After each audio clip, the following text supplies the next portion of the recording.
Dandruff ப்ராப்ளம்னாலேயும் ஃபேஸில் வந்து நிறைய பிம்பிள்ஸ் வர மாதிரி இருக்கும். ஸோ டேண்ட்ரஃப் க்யூர் பண்ணாத வரைக்கும் ஃபேஸ் இது க்யூர் ஆகாது அப்படின்னே சொல்லலாம். அதனால அந்த டேண்ட்ரஃப்க்கும் ஒரு ஃபுல் ஸ்டாப் வைக்கிறது ரொம்ப பெஸ்ட்டாக இருக்கும். அப்படி டேண்ட்ரஃப்க்கு வீட்லயே பண்ணக்கூடிய ஒரு ஹோம் ரெமெடினா என்ன? ரொம்ப சிம்பிள். என்ன பண்ணலாம் அப்படின்றதும் சொல்கிறேன். நைட்டே நம்ம என்ன பண்ணலாம்னா ஒரு 10 மிளகு. ஸோ 10 மிளகு எடுத்து தண்ணீரில் ஊற வச்சணும், இல்லைன்னா பாலில் ஊற வச்சணும். 10 மிளகு வந்து நைட்டே நம்ம பாலில் ஊற வச்சணும். ஸோ காலையில் இதை நல்லா அரைச்சிடணும். 10 மிளகு போதும், நிறைய தேவையில்லை.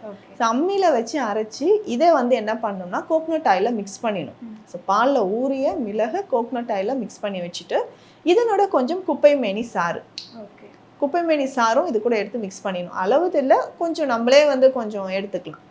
ஸோ இந்த குப்பைமேனி சாறு, மிளகு இது ரெண்டும் கோகனட் ஆயிலில் மிக்ஸ் பண்ணி தலையில் அப்ளை பண்ணும். இதில் வந்து மிளகு இருக்கே, தலையில் வந்து எரிச்சல் வருமா, பர்னிங் சென்சேஷன் வருமா அப்படின்னா வராது. அதுக்கு தான் அதை வந்து பாலில் ஊற வச்சுருக்கோம். 10 மிளகு தான் நம்ம போட போகிறோம், நிறைய கூட இல்லை. ஸோ அது நைட்டே நம்ம பாலில் ஊற வச்சு அரைச்சிட்டு, இல்லை எனக்கு மிளகு பவுடராகவே இருக்குங்க, 10 மிளகுலாம் எடுத்து அரைச்சிட்டு இருக்க டைம் இல்லைன்னு சொன்னாங்கன்னா ஒரு 1/2 ஸ்பூன் பெப்பர் பவுடர் எடுத்து மில்கில் அது நைட்டே ஊற வச்சிடணும். ஸோ அந்த பவுடரை எடுத்து நம்ம கோகனட் ஆயிலில் மிக்ஸ் பண்ணிவிட்டு குப்பைமேனி சாரும் அது கூட மிக்ஸ் பண்ணிக்கலாம். ஸோ நம்ம தலையில் அப்ளை பண்ணிவிட்டு வீக்லி 2 டைம்ஸ் இதை ட்ரை பண்ணணும்.